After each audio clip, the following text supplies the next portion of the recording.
Malam pertama di rumah itu seharusnya sakral. Namun, saat kuintip jendela ruang tamu dari luar, bayanganku tak terpantul. Jantungku membeku, bukan karena hantu, melainkan karena melihat kegelapan yang absolut di balik kaca cermin. Lalu, suara Bara terdengar, "Lebih baik kamu Sebelum ceritanya dimulai, silakan tulis di kolom komentar dari daerah mana saja teman-teman yang menonton cerita ini. Jangan lupa like dan subscribe agar channel ini bisa semakin berkembang dan bisa mempersembahkan cerita yang lebih menarik lagi. Mobil pikap tua berwarna biru langit itu berderit saat Bara memarkirkannya dengan hati-hati di halaman berumput yang baru dipangkas. Amaryllis, atau Amaril, menahan napas. Ini bukan sekadar rumah baru.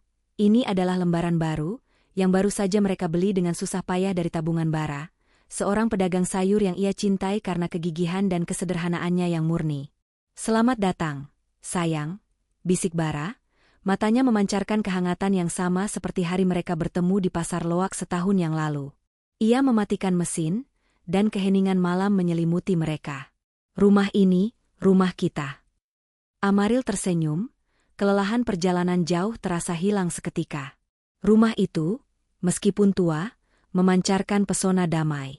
Dinding kayunya yang dicat putih gading masih mengeluarkan aroma vernis baru, bukti renovasi telaten yang dilakukan Bara selama 6 bulan terakhir. Di teras depan, 2 pot besar berisi bunga Kamboja Bali menyambut mereka, kontras dengan langit malam yang pekat. Bara turun dan membukakan pintu untuk Amaril.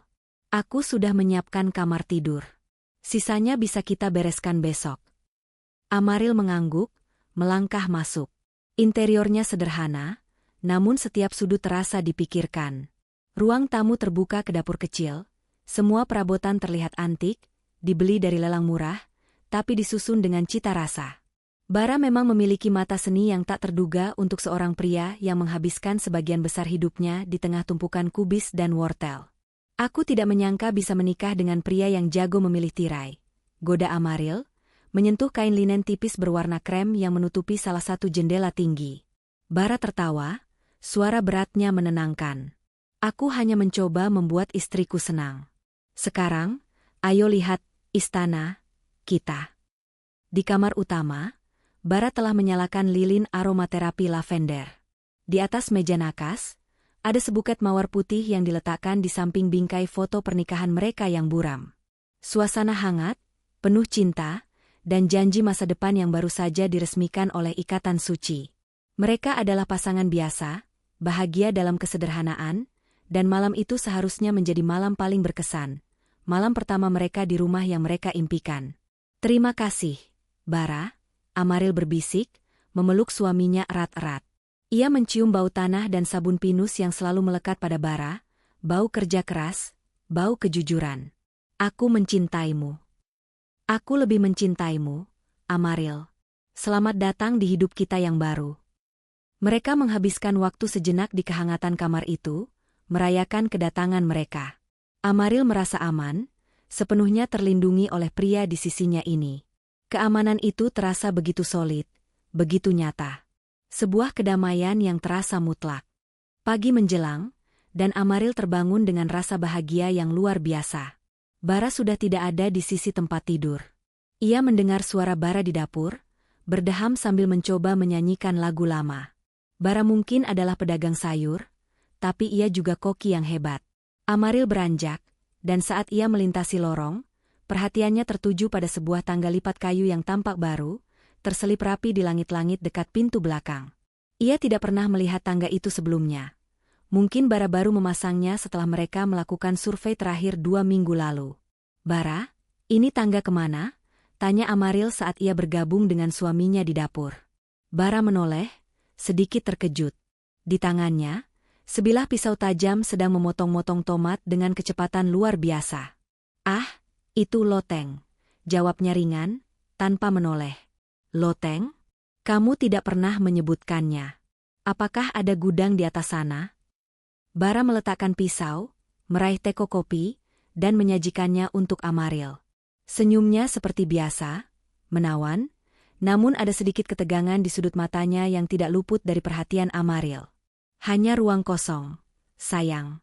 Tempat aku menyimpan beberapa perkakas lama dan sisa cat. Aku merenovasi atap sendirian, jadi aku butuh akses mudah. Tidak ada yang menarik di sana. Aku sudah menguncinya dari dalam, jadi tidak perlu khawatir. Menguncinya? Kenapa? Bara menghela napas. Supaya tidak ada tikus, Amaril. Atau supaya kamu tidak naik ke atas dan jatuh. Lagi pula, loteng tua, pasti berdebu. Ini hari pertama kita. Kita harus menikmati rumah ini, bukan berdebat soal gudang tua, oke? Ia mendekat, memeluknya dari belakang, dan mengecup pipinya. Pengalihan itu berhasil. Amaril merasakan cintanya dan membiarkan kecurigaannya mereda. Bara selalu protektif, dan mungkin ia hanya terlalu bersemangat tentang setiap detail rumah ini. Namun, di sore hari, saat Bara sibuk di halaman belakang, Amaril kembali berdiri di bawah tangga lipat itu. Pikirannya terusik oleh kata-kata Bara, aku sudah menguncinya dari dalam. Itu tidak masuk akal jika tangga itu lipat dan terbuka ke bawah. Mengabaikan rasa bersalah karena mengabaikan privasi suaminya, Amaril dengan hati-hati menarik tali tangga itu. Tangga kayu itu turun dengan derit pelan. Di bagian paling atas, ia melihat sebuah panel pintu kecil. Dan ya, di panel itu ada gembok kuningan kecil yang menguncinya dari luar. Bukan dari dalam. Bara berbohong. Gembok itu bukan kunci rumah, tapi gembok kecil, mungkin bisa dibuka dengan penjepit kertas. Amaril merasakan dorongan aneh, perpaduan antara rasa ingin tahu dan ketakutan yang dingin. Ia mundur, tidak berani melangkah lebih jauh, tetapi benih kecurigaan itu kini sudah tertanam. Ia kembali ke ruang tamu, jantungnya berdegup, dan mencoba melupakan loteng itu. Tapi Bara tidak kembali. Ia sudah pergi keluar untuk membeli makan malam, sekitar setengah jam yang lalu. Amaril duduk di sofa kulit tua, mencoba membaca sebuah buku, namun pikirannya terus kembali pada Bara dan loteng yang terkunci. Ada sesuatu yang salah, meskipun ia tidak bisa menunjuknya. Bara, suaminya, selalu terbuka seperti buku yang tidak pernah disembunyikan isinya. Sekarang, ia menemukan dirinya memegang sebuah bab yang robek. Ia memutuskan untuk berjalan-jalan mengelilingi rumah, menenangkan diri. Udara senja terasa dingin, dan warna jingga mulai pudar di balik pepohonan tinggi. Saat ia berjalan di sekitar rumah, ia memperhatikan detail lain yang ia abaikan sebelumnya. Rumah ini memiliki beberapa jendela di ruang tamu, semuanya tinggi dan berbingkai kayu hitam tua. Jendela-jendela itu seharusnya membiarkan cahaya masuk, tapi Amaril menyadari bahwa hampir semua jendela di lantai bawah tertutup oleh kain tebal berwarna coklat, yang Bara sebut sebagai tirai penghemat energi. Amaril berjalan ke jendela di sisi timur, dekat pintu masuk, dan menyelipkan sedikit kain tirai. Jendela itu bersih, tapi kacanya terasa aneh. Bukan kaca buram biasa, melainkan jenis kaca yang sangat gelap, hampir seperti kaca cermin yang sudah tua. Saat ia mengintip ke dalam melalui celah kecil, Amaril merasa aneh. Ia berada di luar, tapi refleksi dirinya yang seharusnya terpantul di kaca cermin gelap itu terasa begitu samar, nyaris tidak ada. Itu seperti melihat ke dalam ruangan kosong yang gelap, meskipun lampu ruang tamu harusnya sudah menyala. Amaril mencoba mencari penjelasan logis. Mungkin ini kaca patri tua yang sangat kotor, atau cermin satu arah yang dipasang Bara untuk privasi tambahan, meskipun itu akan menjadi pilihan aneh untuk ruang tamu. Ia mencoba melihat dari jendela lain, di sisi barat. Jendela itu bahkan lebih aneh. Kaca itu ditutupi lapisan yang lebih tebal, seolah-olah dilapisi pernis atau cat hitam dari dalam. Ia tidak bisa melihat apa-apa di baliknya. Tiba-tiba, Amaril merasa merinding. Rumah ini terasa seperti memiliki mata yang tertutup. Bara mengatakan renovasi total sudah selesai, tapi mengapa banyak jendela yang terasa mati dan tidak berfungsi? Apakah rumah ini mencoba menyembunyikan sesuatu? Atau lebih parah, menyembunyikan diri mereka dari pandangan luar? Ia berbalik, memutuskan untuk segera menghubungi Bara. Perasaan tidak nyaman ini terlalu kuat untuk diabaikan. Ia mengeluarkan ponselnya dan melihat jam. Bara sudah pergi hampir 1 jam. Ia bilang hanya pergi ke toko kelontong di ujung jalan. Tepat ketika Amaril hendak mendial nomor Bara, ia mendengar suara rem pengereman yang memekakkan telinga. Suara itu begitu dekat, seolah-olah kendaraan itu berhenti tepat di sebelah pagar mereka. Seorang pria dengan sepeda motor roda 3 yang penuh dengan keranjang sayuran segar berhenti mendadak di halaman depan. Amaril mengenali motor itu, ia sering melihatnya saat Bara dan dia pergi ke pasar. Itu adalah motor milik pedagang sayur lain yang bekerja di sektor yang sama dengan Bara. Namanya, jika Amaril ingat, adalah Cahya. Cahya turun dari motornya dengan tergesa-gesa. Tubuhnya tegap, dengan wajah yang biasanya ramah dan sering tertawa, kini tegang dan pucat. Matanya liar, melihat ke kiri dan ke kanan seolah takut ada yang melihatnya. Ia mengabaikan sayuran yang hampir tumpah dari keranjangnya. "Nyonya Amaril," panggil Cahya dengan suara berbisik yang keras, hampir seperti desisan.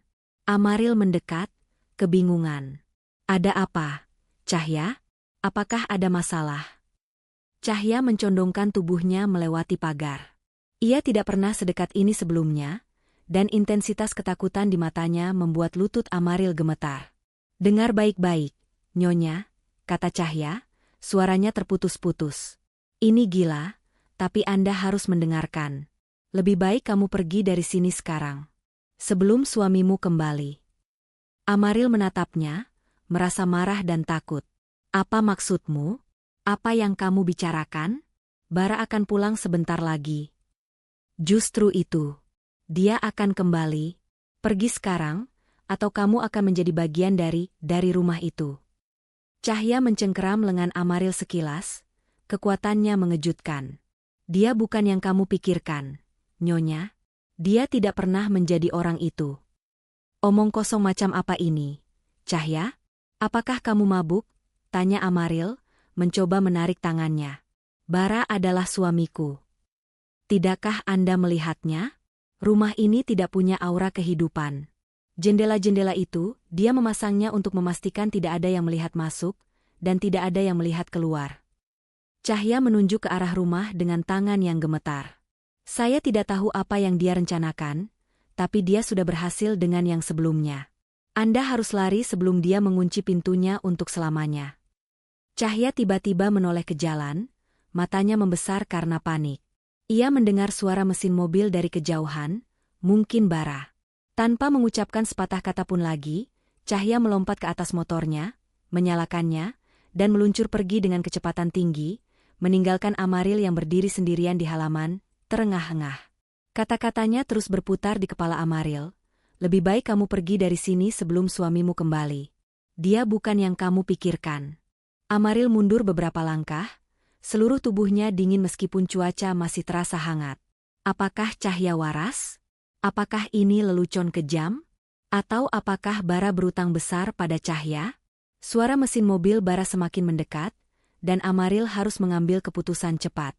Ia tidak bisa menghadapi Bara dengan tuduhan liar seperti itu. Ia akan terlihat histeris, dan Bara mungkin akan marah. Ia berlari menyusuri sisi rumah menuju jendela yang paling aneh, jendela ruang tamu yang kacanya sangat gelap, yang ia intip sebelumnya. Dengan jantung berdegup kencang hingga terasa sakit di telinga, Amaril menyentuh kaca itu. Dingin.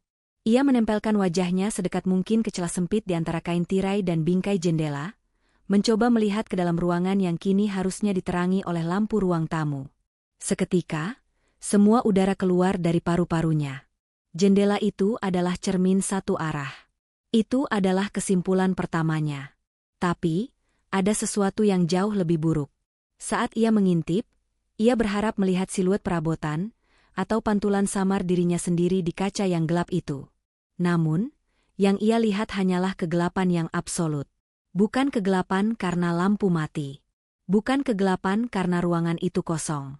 Tapi kegelapan yang terasa seperti kehampaan, tanpa tekstur, tanpa kedalaman, tanpa pantulan. Itu seperti melihat ke dalam lubang hitam yang menyerap semua cahaya. Lampu ruang tamu, yang ia pastikan sudah menyala sebelum Bara pergi, tidak ada. Atau tidak ada ruangan untuk lampu itu bersinar. Amaril tahu, berdasarkan posisinya di halaman, bahwa ia harusnya melihat sofa kulit, meja, dan dinding kayu putih. Setidaknya ia harus melihat pantulan minimal dirinya sendiri di permukaan kaca yang gelap itu. Tapi tidak ada. Amaril menoleh ke belakang, mendengar mesin pikap Bara berhenti di depan. Ia harus pergi, segera. Ia kembali mengintip sekali lagi, dengan panik, memaksakan matanya untuk melihat ke dalam kekosongan itu. Saat itulah, Amaril menyadari alasan mengapa jantungnya berhenti dan tubuhnya membeku. Ia melihat apa yang seharusnya dilihatnya. Ia melihat ruang tamu yang kosong, tanpa sofa, tanpa meja, tanpa bingkai foto. Hanya sebuah ruangan kayu yang kosong, di mana setiap dindingnya seolah-olah memantulkan satu sama lain, menciptakan ilusi tak berujung. Dan yang paling mengerikan, bayangan dirinya sendiri tidak terpantul dimanapun. Di tengah kegelapan yang menyerap cahaya itu, Amaril menyadari bahwa ia tidak melihat ke dalam ruang tamu yang ia tinggalkan. Ia melihat ke dalam sebuah ruangan yang tidak ada. Atau yang lebih buruk, sebuah ruangan yang dikosongkan secara artifisial, di mana Bara mungkin menyimpan sesuatu yang tidak ia inginkan dilihat oleh siapapun. Suara langkah kaki Bara yang riang di kerikil halaman membuatnya tersentak kembali ke kenyataan.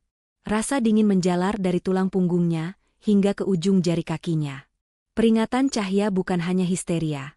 Itu adalah peringatan hidup atau mati. Amaril bergegas menjauh dari jendela itu, menyelinap ke semak-semak, bersembunyi. Ia tidak bisa lari sekarang. Bara sudah berada di depan pintu. Jika ia melihatnya gemetar ketakutan, Bara akan curiga.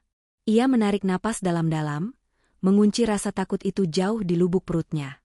Amaril memutuskan. Ia harus bertindak normal, menyelidiki lebih lanjut, dan mencari tahu apa yang sebenarnya disembunyikan di balik dinding dan di dalam loteng terkunci itu. Ini bukan malam pertama yang romantis. Ini adalah malam pertama di rumah yang sunyi, tempat rahasia yang mengerikan tersembunyi di balik senyum suaminya yang hangat. Amaril berhasil kembali ke dalam rumah sebelum Bara menyadari ketiadaannya. Ia berpura-pura sedang memeriksa kulkas, mengeluarkan piring dan gelas dengan tangan yang masih sedikit gemetar. Bara, dengan senyum lebar, meletakkan belanjaannya di meja dapur, beberapa bungkus mie instan, telur, dan satu ikat besar bayam segar. Lama sekali, Bara, kata Amaril, mencoba terdengar merajuk, bukan curiga. Maaf, sayang. Ada masalah kecil di lapak Cahya. Dia agak panik soal pengiriman, jadi aku membantunya sebentar. Amaril mendengarkan baik-baik. Bara menyebut Cahya dengan santai. Apakah ini berarti Bara tidak tahu Cahya baru saja datang dan memberinya peringatan? Atau Bara hanya seorang aktor ulung? Cahya? Kenapa dia panik? Tanya Amaril. Ah, biasa. Dia kehilangan kunci gembok peti pendinginnya. Tapi sudah beres. Ayo makan, aku kelaparan. Sikap Bara begitu normal. Begitu Bara yang ia kenal, peduli pada sesama pedagang, sedikit ceroboh, dan sangat bersemangat tentang makanan. Amaril merasa bodoh karena mempercayai Cahya. Mungkin Cahya sedang mengalami masalah pribadi atau bahkan sakit mental. Namun, ia tidak bisa mengabaikan jendela mati itu, dan lebih penting lagi, loteng yang terkunci. Malam itu, setelah Bara tertidur pulas dengan dengkuran kecil yang familiar, Amaril bangkit. Ia mengambil seutas kawat tipis dari gantungan baju yang ia sembunyikan di saku piyamanya. Tekadnya dingin, mengalahkan rasa takut dan rasa bersalah. Ia bergerak tanpa suara ke pintu belakang dan membuka tangga loteng. Cahaya bulan yang masuk melalui jendela kecil di dekat tangga membantunya melihat gembok kuningan di pintu panel. Itu memang gembok kecil, murah, tidak dimaksudkan untuk keamanan serius, hanya untuk menghalangi rasa ingin tahu yang ringan. Butuh waktu hampir 15 menit. Keringat dingin membasahi pelipis Amaril. Setiap bunyi klik kecil dari gembok itu terdengar seperti ledakan di keheningan rumah. Akhirnya, dengan suara desahan yang lembut, gembok itu terbuka. Amaril menarik panel loteng ke bawah. Bau debu, apek, dan sesuatu yang lebih aneh, bau logam tua dan kertas usang, langsung menyeruak. Ia mengambil senter kecil dari laci perkakas dan menaiki tangga. Loteng itu luas dan beratap rendah. Jaring laba-laba tergantung di mana-mana, tapi tidak sedebuan seperti yang Bara katakan. Ada beberapa kotak kardus tua di sudut. Tapi yang menarik perhatiannya adalah 3 benda yang tertata rapi di tengah. Sebuah koper kulit tua yang tampak mahal, tumpukan koran yang diikat tali rami, dan beberapa kaset video VHS dalam kotak plastik transparan. Amaril membuka koper itu terlebih dahulu. Koper itu kosong, kecuali lapisan bludru merah yang melapisi dalamnya. Koper mahal, kontras dengan gaya hidup sederhana Bara. Lalu ia meraih tumpukan koran. Tanggalnya sudah bertahun-tahun yang lalu. Ia menyalakan senter ke halaman depan. Judul utama koran lokal, tahun 2017 sedih pengusaha muda Dharma hilang misterius. Dugaan kasus penculikan terkait sengketa warisan. Amaril membaca ringkasan berita itu dengan napas tertahan. Dharma. Nama yang disebut Cahya di bab 9. Dharma adalah pemilik rumah ini yang sah, yang dilaporkan hilang 5 tahun lalu. Ia adalah seorang yatim piatu kaya yang mewarisi banyak properti, termasuk rumah ini. Ia menghilang setelah pertikaian keluarga. Amaril merasakan mual. Apa hubungannya Bara dengan ini? Ia beralih ke kaset video. Ada 5 buah, semuanya bertuliskan tanggal dan kode acak. Amaril harus menontonnya, tapi tidak diloteng. Ia menyelinap turun, membawa kaset pertama dan gembok yang ia tutupi dengan kain agar tidak berbunyi. Ia mengembalikan semuanya ke tempat semula, termasuk gembok yang ia pasang kembali tanpa menguncinya, hanya diletakkan agar tampak terkunci. Amaril tahu ia tidak bisa menggunakan TV utama di ruang tamu. Ia mencari di seluruh rumah dan menemukan pemutar VHS tua yang sangat kecil di gudang belakang, milik pemilik sebelumnya, yang Bara lupakan. Ia membawanya ke kamar mandi utama, satu-satunya tempat di mana pintu bisa dikunci dengan aman, dan menyambungkannya ke laptopnya. Ia memasukkan kaset pertama. Layar bersemut sebentar, lalu gambar muncul. Itu adalah rekaman buram di sebuah kafe yang remang-remang. Fokusnya buruk, tapi Amaril mengenali Bara. Atau setidaknya, seseorang yang persis sama dengan Bara. Ia mengenakan setelan yang rapi, bukan kaos lusuh khas pedagang sayur. Bara berbicara dengan seorang pria yang duduk membelakanginya, yang suaranya tidak terlalu jelas karena dengungan kafe. Bara, di rekaman, aku bilang, ini terlalu berisiko. Menikah dengannya? Bukankah cukup aku hanya menjaga rumah ini sampai masa klaim warisan habis? Suara pria, samar, tidak. Kebutuhan untuk legitimasi lebih tinggi. Dharma sudah hampir menikah. Jika kau muncul sebagai pria lajang, itu akan menimbulkan pertanyaan. Kau harus terlihat mapan, memiliki pasangan, baru saja menetap. Bara, Amaril, dia percaya padaku. Aku merasa bersalah melakukan ini padanya. Suara pria, jangan jadi melankolis. Kau dibayar mahal untuk peran ini, Bara. Peran suaminya, peran Dharma yang baru. Dia hanya alat untuk membuat pengalihan hak milik terlihat sah. Setelah properti terjual, kau menghilang, dia mendapatkan sedikit bagian kecil, dan kita aman. Amaril menjatuhkan kendali jarak jauh. Dengungan kafe di rekaman terasa seperti teriakan di telinganya. Peran suaminya. Alat. Dharma yang baru. Jadi, Bara adalah seorang peniru. Ia direkrut untuk memainkan peran pemilik rumah yang hilang, Dharma, agar bisa menjual aset tersebut tanpa menimbulkan kecurigaan hukum. Pernikahan mereka, bulan madu mereka, ciuman hangatnya, semuanya hanya skenario, sebuah alibi yang dibuat dengan teliti untuk memvalidasi keberadaannya di rumah ini. Amaril mematikan rekaman, tangannya gemetar hebat. Ia tidak tahu apakah ia harus menangis karena dikhianati atau berteriak karena terkejut. Pria yang ia cintai, pria yang berjanji akan menjaganya, adalah penjahat, seorang aktor dalam drama kriminal yang rumit. Ia adalah sandera emosional. Kepergiannya akan mengungkap seluruh sandiwara ini, membahayakan Bara dan mungkin juga pria yang merekrutnya. Dan jika ia tetap tinggal, ia akan menghadapi nasib yang tidak diketahui setelah properti Dharma terjual. Amaril menghabiskan sisa malam itu di kamar mandi, tidak tidur. Ia mengembalikan pemutar VHS itu ke gudang dan meletakkan kaset itu di bawah kasurnya untuk sementara. Ia harus bertindak. Saat Bara bangun dan bersiap untuk pergi ke pasar pagi-pagi, Amaril sudah berada di dapur, membuat kopi. Ia harus memakai topeng, meniru kepalsuan Bara. Pagi, sayang, sapa Bara, suaranya ceria. Kenapa kamu sudah bangun? Kamu terlihat sedikit pucat. Jet lag rumah baru. Mungkin, Amaril mencoba tersenyum, tapi rasanya seperti otot wajahnya menolak untuk bergerak. Aku hanya butuh kopi. Kamu mau kubuatkan sarapan? Jangan repot-repot, aku harus segera pergi. Hari ini hari Senin, sayuran segar banyak diminati. Aku akan kembali sore nanti dengan masakan Cina kesukaanmu. Bara mendekat untuk menciumnya. Amaril menerima ciuman itu, merasakan kejijikan yang dalam. Ia membiarkan Bara memeluknya, mencatat setiap detail, bau sabun pinus, semua penipu tahu pentingnya konsistensi bau, kehangatan tangannya, sebuah tangan yang bisa merusak hidupnya.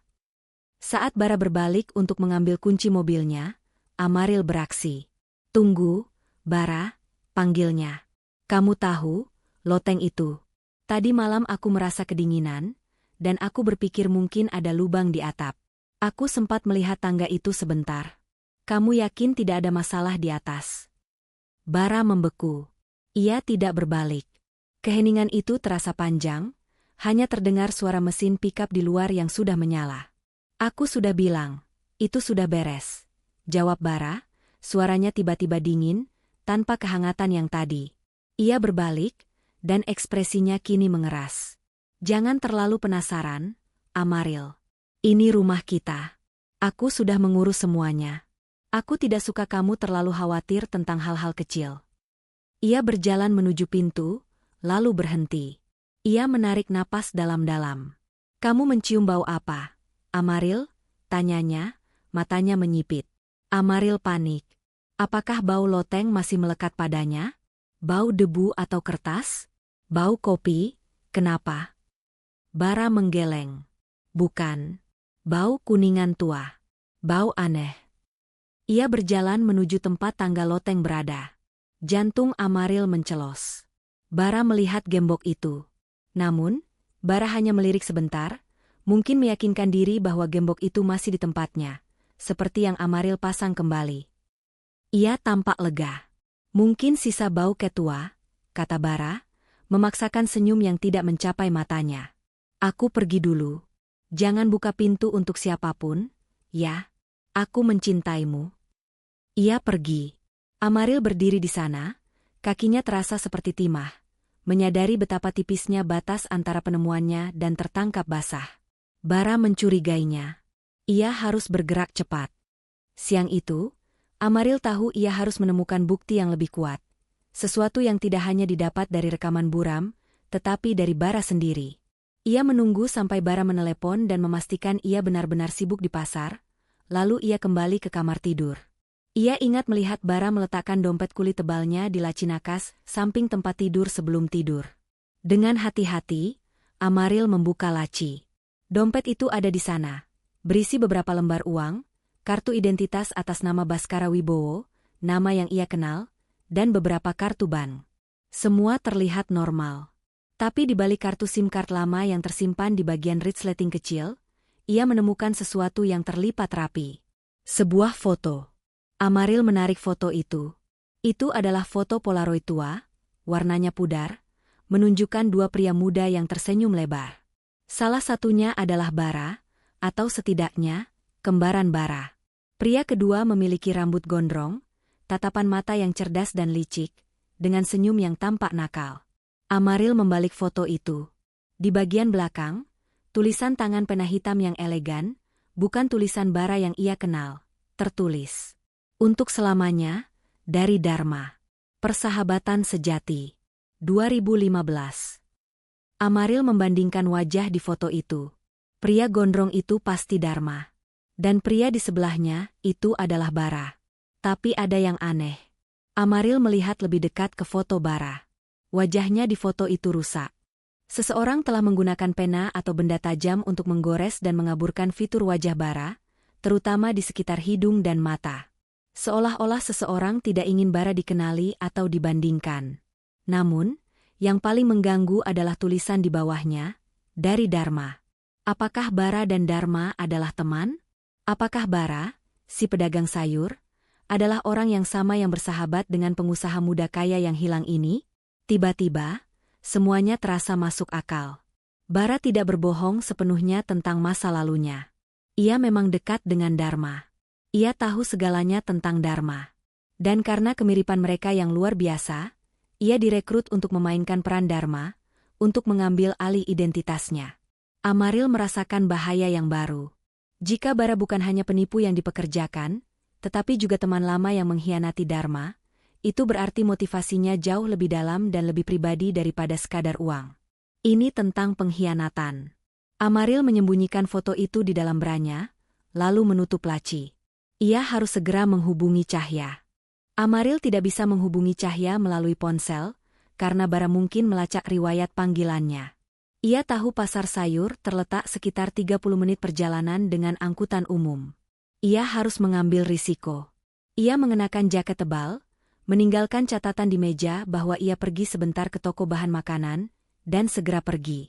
Pasar sayur pada sore hari adalah kekacauan bau kubis, ikan, dan suara tawar-menawar. Amaril mencari motor roda 3 biru langit Cahya. Ia menemukannya di sebuah sudut sepi.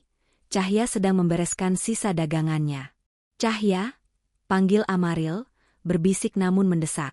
Cahya terlonjak kaget. Wajahnya kembali pucat melihat Amaril.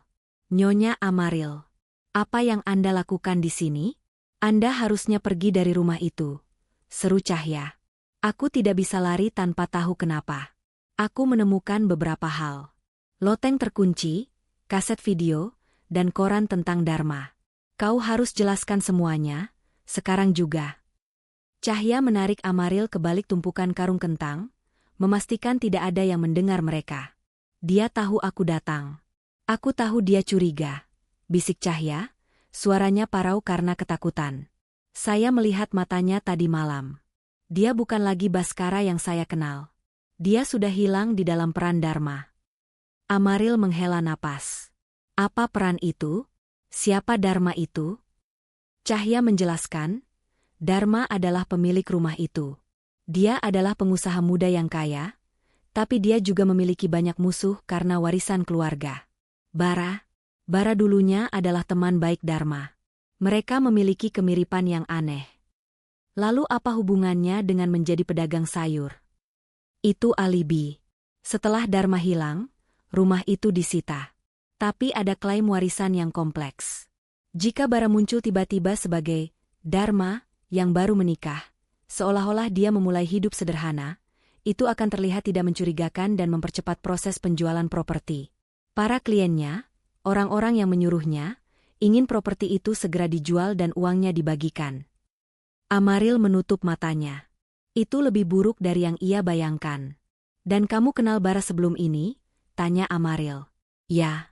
Bara dan aku sama-sama pedagang sayur. Bara yang asli adalah pria yang baik, yang mencintai Anda. Tapi dia berubah total setelah dia bertemu dengan klien yang menawarinya kesepakatan itu. Sejak saat itu, dia bukan Bara lagi. Dia adalah pengganti. Dia adalah aktor yang sempurna." Cahya kemudian melihat ke kejauhan, matanya kembali liar. "Anda harus percaya padaku, Nyonya. Rumah itu adalah tempat di mana Dharma menghilang. Saya tidak tahu apakah dia pergi sukarela atau didorong. Tapi Bara tahu. Dan jika dia tahu, itu berarti dia terlibat. Rumah itu bukan tempat tinggal, Nyonya. Itu peti mati bagi identitas yang hilang." Amaril menatap wajah jujur Cahya yang kini dipenuhi ketakutan. Kata-kata itu menghantamnya, peti mati bagi identitas yang hilang. Ia berpikir tentang jendela gelap yang kosong. Kegelapan yang menyerap cahaya. Itu bukan sekadar kaca yang kotor. Itu adalah pengamanan, penjara. "Bara akan kembali sore ini," kata Amaril. "Aku harus kembali, tapi aku butuh bantuanmu. Jika aku tidak menghubungimu besok pagi." "Saya tahu. Saya akan datang. Saya akan mencari tahu siapa sebenarnya Bara yang Anda nikahi, dan siapa orang-orang yang merekrutnya. Tapi Nyonya, janji padaku, jangan pernah masuk ke kamar yang terkunci." Amaril mengangguk, lalu berbalik dan berlari menuju halte bus, meninggalkan Cahya di tengah bau sayuran yang membusuk, kembali ke rumah yang berbau pengkhianatan dan kepalsuan. Bara kembali menjelang malam, membawa sekantong besar makanan Cina. Aroma asam manis dan jahe yang kuat menyelimuti rumah, berusaha menutupi bau kecurigaan dan ketakutan yang mengendap di antara mereka. "Aku pulang," seru Bara, suaranya kembali ceria. "Aku bahkan membelikanmu teh melati favoritmu, karena kamu terlihat lelah." Amaril menerima sapaan itu, mencoba meniru keramahan yang ia rasakan dulu. Mereka makan malam dalam keheningan yang tegang, hanya dipecahkan oleh denting sumpit. Amaril mengamati Bara. Bagaimana ia makan, bagaimana ia tertawa palsu, bagaimana ia sesekali melirik ke arah lorong menuju loteng. Amaril memutuskan untuk melakukan konfrontasi ringan, menguji kedalaman kepalsuannya. Tadi aku iseng mencari nama Dharma di internet, kata Amaril, mencoba terdengar santai sambil menyesap teh. Ia memperhatikan bagaimana cengkeraman Bara pada sumpitnya mengencang. Dharma? Siapa itu? Tanya Bara, nadanya terlalu datar. Pemilik rumah ini sebelumnya. Berita lama. Katanya dia hilang. Amaril menatapnya lurus. Aku penasaran. Rumah ini bagus sekali, kenapa pemiliknya menghilang begitu saja? Bara meletakkan sumpitnya perlahan. Ia tidak lagi tersenyum. Matanya yang biasanya hangat kini tampak seperti es. Amaril, katanya, suaranya pelan dan mengancam. Itu masa lalu. Rumah ini milik kita sekarang. Orang mungkin hilang karena banyak alasan. Hutang. Lari dari pernikahan. Intinya, itu bukan urusan kita. Jangan buang waktu kita yang berharga untuk hantu masa lalu. Tapi bukankah aneh, Bara? Semua jendela di lantai bawah buram atau ditutup rapat. Dan loteng itu terkunci. Rasanya seperti rumah ini tidak ingin dilihat, atau tidak ingin melihat dunia luar. Amaril berani melanjutkan, hatinya berdebar kencang. Apa yang kamu sembunyikan di loteng itu, Bara? Bara bangkit dari kursinya, tubuhnya yang besar menjulang di atas meja. Amaril harus mundur sedikit. Aku sudah bilang. Hanya perkakas tua. Kamu bersikap kekanak-kanakan, Amaril. Nada suaranya meninggi, pertama kalinya Bara benar-benar marah padanya. Sejak kita pindah, kamu terus mempertanyakan setiap keputusan yang aku buat. Apakah kamu tidak percaya padaku? Apakah kamu menyesal menikahiku? Setelah semua yang aku lakukan untuk kita? Ia membalikan keadaan dengan sempurna, menggunakan manipulasi emosional. Ia melompat dari subjek rahasia ke topik kepercayaan dan cinta. Amaril merasa terdesak. Tentu saja aku percaya padamu, Bara, tapi... Tidak ada tapi. Setelah Bara kembali duduk, wajahnya kini menunjukkan kepura-puraan terluka. Aku bekerja keras untuk membeli rumah ini. Aku melakukan yang terbaik untuk membahagiakanmu, dan balasanmu adalah curiga dan mencari-cari kesalahan. Aku merasa sangat kecewa. Ia menundukkan kepala, memegang dahinya seolah kesal. Amaril melihat akting itu, namun ia juga tahu bahwa di balik akting itu, amarah Bara nyata. Ia mundur, memilih mundur kali ini. Maafkan aku, Bara, bisik Amaril. Aku hanya butuh waktu untuk menyesuaikan diri dengan tempat baru. Aku tidak akan bertanya lagi. Bara mendongak, dan senyum palsunya kembali, secepat kilat. Itu baru istriku. Aku mencintaimu, Amaril. Konfrontasi itu gagal memecahkan topeng Bara, tetapi berhasil menyingkirkan keraguan Amaril. Pria ini adalah penjahat, dan ia harus menemukan bukti lain sebelum ia bisa melarikan diri. Keesokan harinya, Bara pergi pagi-pagi, mengatakan ia harus menyelesaikan sengketa pengiriman besar di luar kota. Kesempatan emas bagi Amaril. Amaril bergegas ke laptopnya. Ia memasukkan semua kepingan informasi yang ia miliki, Dharma Wibowo hilang, rumah kayu jati, dan pedagang sayur palsu. Internet menyajikan lusinan artikel yang merinci hilangnya Dharma 5 tahun lalu. Dharma tidak hanya seorang pengusaha, tapi juga seorang filantropis yang sangat dicintai. Hilangnya mengguncang kota. Kasus itu akhirnya ditutup karena tidak ada petunjuk dan tekanan politik. Amaril menemukan profil media sosial lama Dharma. Dan di sanalah ia menemukan koneksi yang mengerikan. Dharma memang memiliki kemiripan fisik yang luar biasa dengan Bara, senyum yang sama, bentuk mata yang hampir identik.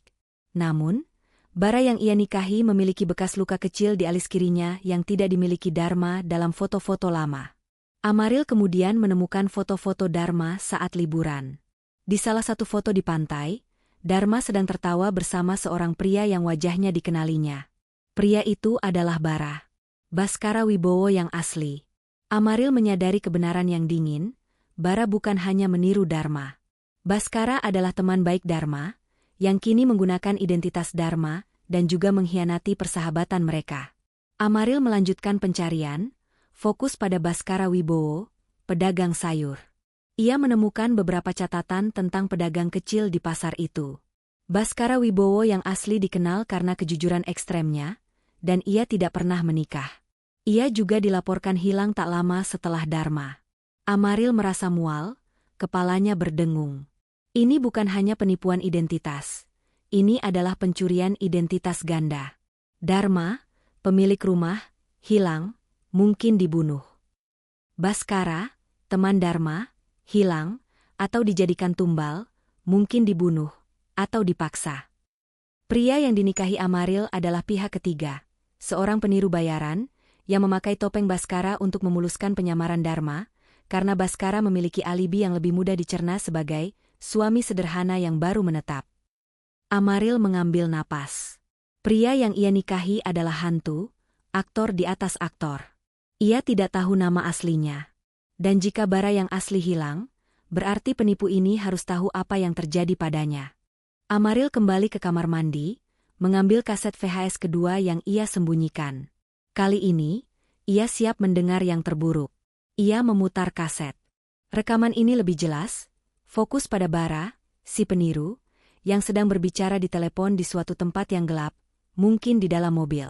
Bara, di rekaman, ya, aku sudah melakukannya. Aku sudah membersihkan tempat itu. Tidak ada jejak. Dia sudah diam selamanya. Tidak ada yang akan mencarinya di tempat ini. Amaril tersentak. Dia sudah membersihkan tempat itu. Apakah ia berbicara tentang Dharma, atau Baskara yang asli? Bara, melanjutkan, Amaril? Tentu saja. Dia adalah sentuhan keaslian yang sempurna. Dia polos, dia tidak akan curiga. Dia pikir aku pedagang sayur yang jujur. Aku harus menjual semua properti itu dengan cepat. Setelah rumah ini, setelah aku mendapatkan tanda tangan di semua dokumen itu, dia akan ditinggalkan. Atau, yah, Anda tahu aturannya. Tidak ada saksi yang boleh tersisa.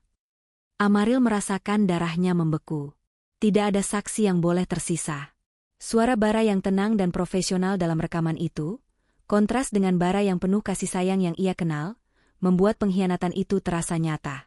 Amaril menyadari bahwa ia tidak hanya dijadikan alat untuk mendapatkan hak milik. Ia juga ditargetkan untuk dihilangkan setelah peran itu selesai. Ia melihat rekaman itu lagi, mencoba memahami kata-kata, aku sudah membersihkan tempat itu. Amaril memikirkan jendela gelap yang ia lihat. Dan loteng yang baru saja ia buka. Loteng itu berisi kaset dan koran tentang Dharma. Itu adalah bukti yang ditinggalkan. Jika tempat yang dibersihkan Bara adalah rumah ini, dan Bara yang ia nikahi adalah penipu, di mana Dharma atau Baskara yang asli? Apakah mereka dikubur di rumah ini? Amaril teringat kegelapan absolut di balik jendela. Kegelapan yang menyerap cahaya. Ia harus pergi sekarang. Ia tidak bisa menunggu Bara kembali. Tapi ia tidak bisa meninggalkan bukti-bukti ini. Ia memasukkan semua kaset dan foto Dharma ke dalam tas kecilnya. Amaril sudah siap untuk melarikan diri. Ia mengenakan pakaian yang gelap, membawa tas kecil berisi bukti dan ponsel lamanya. Namun, saat ia melangkah menuju pintu depan, lampu ruang tamu menyala tiba-tiba. Bara ada di sana, duduk di sofa. Ia tidak mengenakan piyama, ia mengenakan celana jeans dan kaos hitam.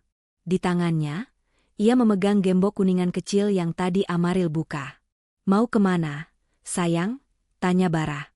Suaranya tidak lagi marah, tapi datar, dingin, dan mematikan. Amaril merasakan semua rencana pelariannya runtuh. Ia pasti kembali lebih awal dari yang ia katakan, atau ia tidak pernah pergi. Aku hanya ingin mencari udara segar, kata Amaril, mencoba terdengar meyakinkan. Bara tertawa kecil, tawa yang tidak lucu. Ia bangkit, perlahan, matanya terpaku pada tas kecil di tangan Amaril. Udara segar sambil membawa tas kecil, dan gembok loteng yang terbuka. Amaril. Ia mengangkat gembok itu. Aku kembali karena aku lupa sesuatu, dan aku melihat ada debu yang jatuh dari tangga. Aku tahu kamu tidak bisa menahan rasa penasaranmu. Bara berjalan mendekat. Amaril mundur hingga punggungnya menyentuh dinding. Kenapa? Bara, kenapa kamu melakukan ini? Tanya Amaril, suaranya bergetar. Bara menghela napas, seolah Amaril adalah anak kecil yang rewel.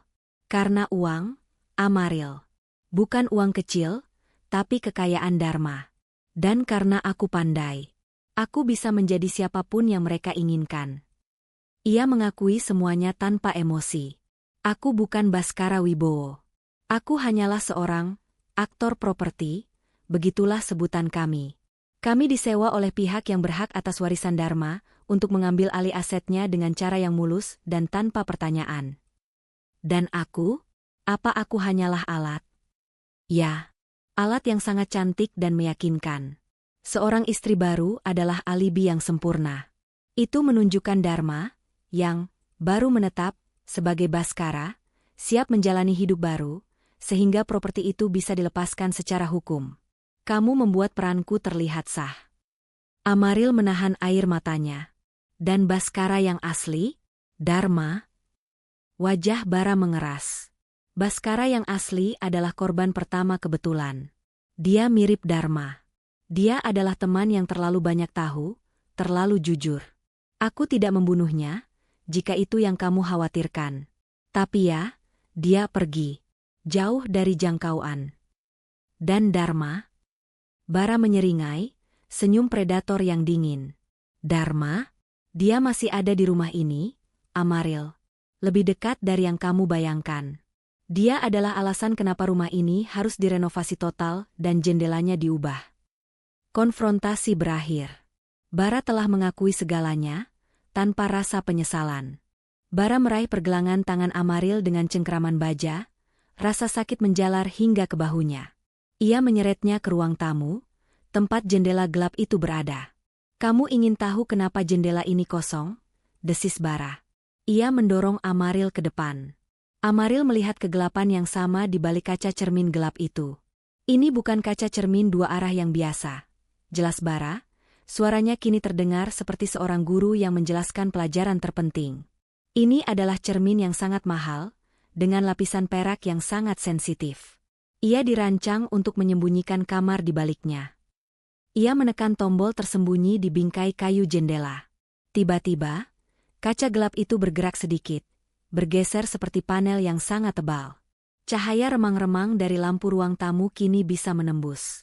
Amaril memekik tertahan. Di balik jendela itu, ada sebuah ruangan kecil, terisolasi, yang tidak tercantum dalam denah rumah. Itu adalah kamar yang dilapisi dengan plat logam tipis di dalamnya, dan ditutup dengan kaca cermin satu arah dari sisi luar. Di dalamnya, tidak ada perabotan mewah yang seharusnya dimiliki Dharma. Ia menyadari kebenaran yang mengerikan tentang malam pertama itu, bab 5.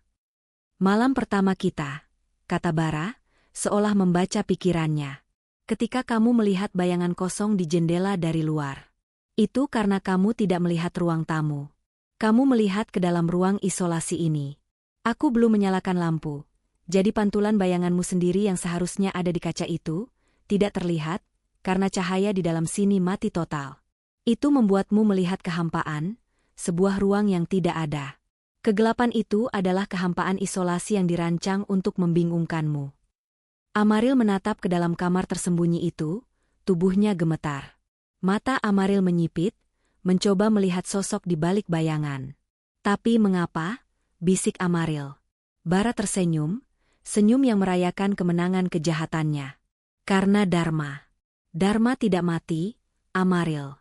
Dia hanya dipenjara di sini. Dia adalah hantu yang mengendalikan properti ini. Dia dikurung sejak 5 tahun lalu, di dalam ruangan yang memiliki ventilasi, makanan, dan air, hanya cukup untuk membuatnya tetap hidup, tetapi tidak cukup untuk membuatnya melarikan diri. Bara menunjuk ke sudut ruangan itu. Tergeletak di lantai, di antara selimut lusuh dan jeruji ventilasi kecil, adalah sesosok pria. Pria itu kurus kering, pucat, dengan rambut panjang dan janggut yang tidak terawat. Amaril mengenali wajah yang ia lihat di foto Polaroid lama. Dharma, bisiknya, air mata mengalir deras. Ya, Dharma, pemilik asli rumah ini, dan dia adalah satu-satunya saksi yang tahu bahwa aku bukan Baskara, dan bahwa Baskara yang asli sudah lama hilang. Dan sekarang, Kamu adalah saksi kedua, kata Bara, suaranya beralih ke ancaman dingin. Bara mengunci panel kaca itu lagi, dan kamar itu menghilang di balik kegelapan cermin yang tak tertembus. Sudah waktunya bagimu untuk istirahat, kata Bara. Kamu tidak akan mengganggu rencanaku. Kamu akan tetap menjadi istriku, sampai semua dokumen warisan ditandatangani dan properti terjual. Setelah itu, kamu dan Dharma akan berbagi nasib di dalam rumah ini. Bara menyeret Amaril ke kamar tidur, menguncinya dari luar. Malam pertama pernikahan mereka yang seharusnya menjadi awal kebahagiaan, kini menjadi awal dari penjara yang mengerikan. Amaril tahu, ia harus melarikan diri, atau ia akan menjadi penghuni rumah senyap ini untuk selamanya. Kamar tidur yang tadinya terasa seperti surga pernikahan kini terasa seperti sel isolasi yang mewah. Bara mengunci Amaril dan meninggalkannya sendirian. Amaril tidak berteriak. Ia tahu itu tidak ada gunanya. Bara telah merencanakan segalanya dengan cermat, dan ia pasti sudah memastikan bahwa rumah tua ini kedap suara. Ia hanya perlu bertahan hidup dan mencari celah. Amaril segera memeriksa kamar itu. Jendela kamar tidur terletak di lantai 2, terlalu tinggi untuk melompat tanpa cedera serius, dan jendelanya juga memiliki kunci internal yang kuat. Pintu dikunci dari luar, dan Bara pasti membawa kuncinya. Ia duduk di tepi tempat tidur, mencoba menenangkan jantungnya yang berdebar kencang. Pikiran-pikiran melintas cepat, Dharma yang dipenjara di balik cermin. Baskara, teman baik Dharma, yang menghilang, kemungkinan besar dibungkam oleh Bara dan kliennya. Dan dirinya sendiri, Amaril, yang hanyalah sentuhan keaslian dalam drama kejahatan properti. Bara kembali 2 jam kemudian. Ia membawa nampan makanan dan segelas air. Amaril menolak makan, tapi Bara memaksanya. Makanlah, Amaril. Aku tidak ingin kamu mati kelapasan sebelum semua urusan beres, katanya dengan nada memerintah, bukan memohon. Aku tidak ingin menyakitimu. Sungguh. Kau wanita yang cerdas dan cantik. Sayang sekali kau memilih waktu yang salah untuk menjadi penasaran. Amaril menatapnya tajam. Aku tidak akan makan dari tangan penipu sepertimu. Apakah kau akan meninggalkanku begitu saja di sini setelah semua ini selesai? Atau kau akan membuatku menghilang seperti Baskara? Bara menghela napas panjang, tampak lelah dengan dramanya. Aku sudah memberimu pilihan yang mudah. Percaya padaku dan nikmati kemewahan. Kau memilih jalan yang sulit. Sekarang, aku tidak bisa membiarkanmu pergi, Amaril. Tidak ada saksi yang boleh tersisa. Tapi jika kau kooperatif dan menandatangani beberapa dokumen yang aku butuhkan, mungkin aku akan memberimu kesempatan. Kau akan menghilang, tapi kau akan hidup. Jauh dari sini. Amaril tahu itu adalah kebohongan. Keselamatannya adalah ancaman terbesar bagi Bara. Mengapa kau harus menikahiku? Tanya Amaril, mengubah taktik. Kau bisa saja memalsukan tanda tangan Dharma, atau Baskara. Mengapa aku harus terlibat? Bara duduk di kursi dekat pintu, menjaga jarak. Karena ada klausul warisan yang rumit. Dharma harus menunjukkan niat baik untuk menetap dan berkeluarga, agar proses penjualan properti tidak terhambat oleh penyelidikan lanjutan kasus hilangnya. Istri baru yang polos dan mencintai, suaminya, adalah lapisan gula yang sempurna.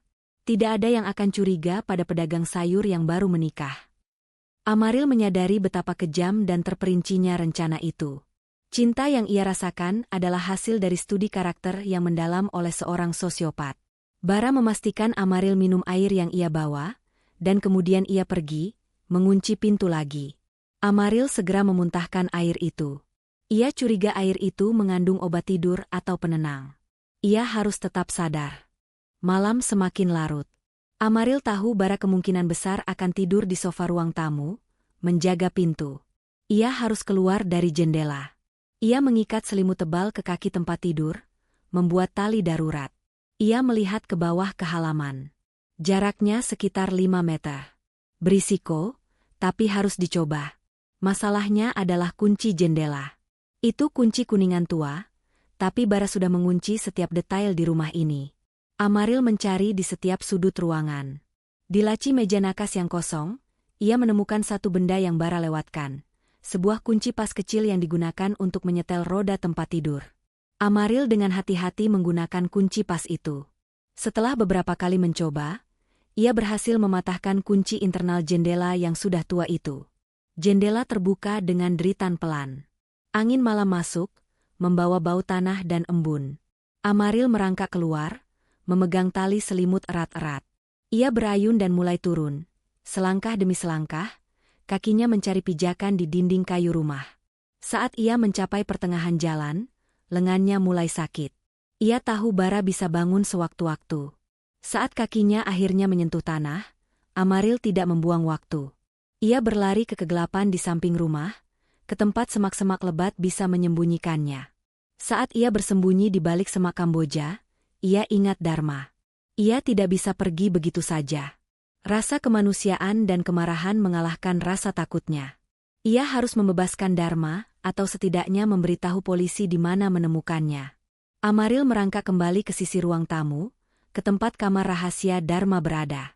Ia menarik ponsel lamanya, yang Bara tidak tahu ia miliki. Ia mengambil foto jendela cermin gelap itu, lalu berlari ke jendela kecil di gudang belakang, tempat ia menemukan pemutar VHS. Jendela ini tidak terkunci karena Bara menganggap gudang itu tidak penting. Amaril memecahkan sedikit kaca jendela gudang itu dengan batu yang ia temukan.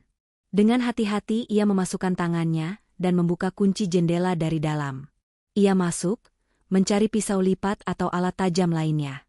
Ia menemukan sebilah obeng pipih yang panjang. Ia kini memiliki alat. Tapi ia membutuhkan cahaya.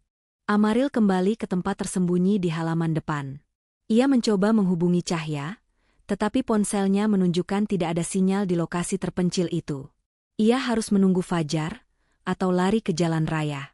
Tiba-tiba, ia mendengar suara mesin mobil yang sangat pelan, nyaris tak terdengar. Bukan pikap Bara, tapi mobil sedan hitam yang gelap, bergerak tanpa lampu depan. Mobil itu berhenti di pinggir jalan. Amaril bersembunyi lebih dalam. Apakah itu orang-orang yang merekrut Bara? Pintu mobil terbuka, dan seseorang melangkah keluar. Itu adalah Bara. Ia mengenakan jaket tebal dan membawa tas besar. Bara berjalan ke pikapnya, mengambil sesuatu, lalu berbalik dan berjalan menuju sedan itu. Amaril menyadari, Bara tidak tidur. Dia sedang bersiap untuk melarikan diri. Dia pasti mendapat telepon bahwa dokumen sudah siap, atau Bara memutuskan untuk memotong kerugian dan kabur sebelum Amaril berhasil kabur. Seketika, di tengah kegelapan, Amaril melihat pergerakan lain. Dari belakang tumpukan karung goni di sisi pagar, muncul Cahya. Cahya tidak mengendarai motor roda tiganya. Ia datang diam-diam dengan berjalan kaki, membawa sesuatu yang panjang dan tumpul. Cahya melihat Bara yang sedang memunggungi sedan hitam itu. Ia mengambil risiko terbesar dalam hidupnya. "Baskara!" teriak Cahya. Bara terkejut, berbalik. "Cahya, apa yang kau lakukan di sini?" Wajahnya menunjukkan kemarahan dan kebingungan. "Aku tahu kau bukan dia," balas Cahya, suaranya dipenuhi amarah. "Aku tahu kau bukan Baskara. Di mana temanku? Di mana Dharma?" Bara tertawa sinis. "Kau terlalu banyak tahu, tukang sayur. Seharusnya kau tetap di pasar." Bara mengeluarkan sesuatu yang berkilauan dari sakunya, sebuah pisau. Cahya tidak gentar. Saat Bara melompat maju, Cahya mengayunkan benda tumpul di tangannya. Ternyata sebuah batang besi tuas ban, dan menghantam kepala Bara. Bara tersungkur ke tanah, pisau terlempar jauh. Amaril, yang terkejut menyaksikan semua itu, berlari keluar dari persembunyiannya. "Cahya, cepat! Dharma ada di dalam." Di balik jendela cermin, Cahya melihat Amaril, matanya terbelalak karena lega. Ia mengangguk. Bara terbaring tak bergerak. Tiba-tiba, pintu sedan hitam itu terbuka. Seorang pria berjas keluar, memegang pistol kecil. Pria itu pasti klien Bara, yang datang untuk menjemputnya atau mengawasinya. "Sialan," umpat pria berjas itu. "Siapa kalian?" Cahya, tanpa berpikir, mendorong Amaril ke dalam rumah. "Lari. Pergi ke polisi. Aku akan menahan mereka." Amaril tidak lari ke pintu, tetapi ke jendela gudang yang kacanya sudah ia pecahkan. Ia tahu polisi tidak akan percaya tanpa bukti dan tanpa lokasi Dharma yang pasti. Amaril masuk kembali melalui gudang, memegang obeng pipih erat-erat. Ia bergegas ke ruang tamu. Ia melihat Bara tergeletak di luar, dan mendengar suara teriakan Cahya yang melawan pria berjas itu. Waktu mereka habis. Amaril teringat tombol tersembunyi di bingkai jendela cermin. Ia mencarinya, dan setelah beberapa detik panik, ia menekannya. Panel kaca bergeser sedikit. Ia tidak bisa membukanya sepenuhnya. Itu mungkin memerlukan kunci atau kode. Amaril menggunakan obeng pipih sebagai tuas. Ia memasukkannya ke celah kecil panel yang terbuka. Ia mendorong dengan sekuat tenaga, mengabaikan rasa sakit di bahunya. Dengan bunyi gesekan logam yang memekakan telinga, panel itu terbuka sedikit, cukup lebar untuk ia masukkan tangannya. Ia melihat Dharma di dalam, yang kini terbangun karena suara berisik. Mata Dharma, meskipun redup karena kurang cahaya, memancarkan harapan. "Tolong buka pintunya," bisik Dharma, suaranya serak dan nyaris tak terdengar. "Aku tidak bisa. Ada kunci lain." "Di mana kuncinya?" tanya Amaril. Dharma menunjuk ke sudut ruangan. "Di bawah batu bata longgar, di sudut sana. Di bawah kasur." Amaril menyadari bahwa ada batu bata lantai yang bisa digeser di sudut ruangan. Ia tidak bisa masuk ke dalam. Di luar, terdengar suara tembakan pelan. Amaril tahu ia tidak punya waktu lagi. Tiba-tiba, pintu depan didobrak terbuka. Cahya masuk, terhuyung-huyung, darah mengalir dari bahunya. Ia berhasil melumpuhkan pria berjas, tapi ia terluka. "Amaril, polisi sedang dalam perjalanan.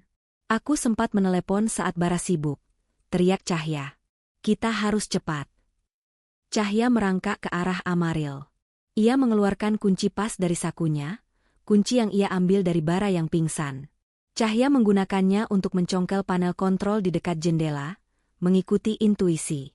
Akhirnya, dengan bunyi klik yang keras, pintu panel itu terbuka penuh. Udara apek dan bau tubuh terkurung menyebar di ruang tamu. Dharma mencoba merangkak keluar. Amaril dan Cahya segera membantunya. Saat Dharma ditarik keluar, ia memeluk Cahya. "Aku tahu kau tidak akan meninggalkanku, Cahya." Dharma kemudian menjelaskan semuanya. Bara, si penipu, adalah seorang penjahat yang disewa oleh pamannya untuk memenjarakan Dharma, menguras warisannya, dan menjual rumah itu.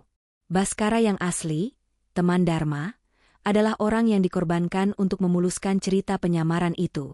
Saat mereka bertiga terhuyung-huyung keluar, mereka bertemu dengan Bara, yang kini sadar, dan pria berjas itu, yang memegang pistol. "Tidak ada yang akan keluar hidup-hidup dari rumah ini," teriak Bara. Tepat ketika Bara mengarahkan pistol yang diambilnya dari pria berjas itu, sirene polisi memekakan telinga. Cahya benar-benar berhasil menelepon. Bara dan pria berjas itu panik. Mereka mencoba melarikan diri melalui pintu belakang, tetapi polisi sudah mengepung rumah itu. Konfrontasi berakhir dengan cepat. Tembakan peringatan dilepaskan, dan Bara serta kliennya ditangkap. Amaril, Cahya, dan Dharma dibawa ke ambulans. Dharma segera mendapatkan perawatan medis. Amaril menangis, bukan karena takut, tetapi karena kelegaan yang luar biasa. Ia adalah korban, tapi ia juga yang membongkar seluruh jaringan kejahatan ini. Beberapa minggu kemudian, Amaril telah memberikan kesaksian rinci, menggunakan rekaman video, foto Dharma, dan gembok kuningan yang ia buka. Polisi menemukan bukti kejahatan yang tak terbantahkan di kamar tersembunyi itu. Bara dan kliennya menghadapi tuntutan berlapis: penculikan, penipuan identitas, dan percobaan pembunuhan. Amaril, meskipun secara hukum adalah janda dari Baskara Wibowo palsu, kini harus membangun kembali hidupnya. Ia menolak tawaran kompensasi besar dari properti Dharma. Namun, ia tidak sendiri. Cahya, yang terbukti sebagai teman sejati Dharma, berada di sisinya. Dharma perlahan pulih, baik secara fisik maupun mental. Rumah tua itu dikosongkan dan menjadi tempat TKP. Suatu pagi, Amaril bertemu Cahya di sebuah kafe. Cahya tersenyum, senyum tulus yang sangat berbeda dari topeng Bara. "Rumah itu akan dijual, Nyonya Amaril," kata Cahya. "Aku tidak akan pernah kembali ke sana," jawab Amaril. "Semua yang aku cintai di sana adalah kebohongan." Tapi aku mendapatkan sesuatu yang nyata, persahabatanmu dan keadilan untuk Dharma. Amaril akhirnya menyadari bahwa meskipun ia kehilangan suaminya, ia menyelamatkan dirinya sendiri, dan ia menemukan kebenaran. Malam pertama yang mengerikan itu memang menghancurkan hidupnya, tetapi juga membebaskannya dari mimpi buruk yang terbuat dari kebohongan. Dharma, yang duduk di samping mereka, meraih tangan Amaril dengan rasa terima kasih yang mendalam. Amaril tidak menikah dengan pedagang sayur, tetapi ia mendapatkan kehormatan dari seorang pedagang sayur sejati. Fajar telah menyingsing. Rumah senyap itu tetap berdiri, tetapi rahasianya telah terkuak, dan hantu identitas yang hilang kini mendapatkan kedamaian. Amaril tahu, masa depan ada di depan, bebas dari bayang-bayang bara.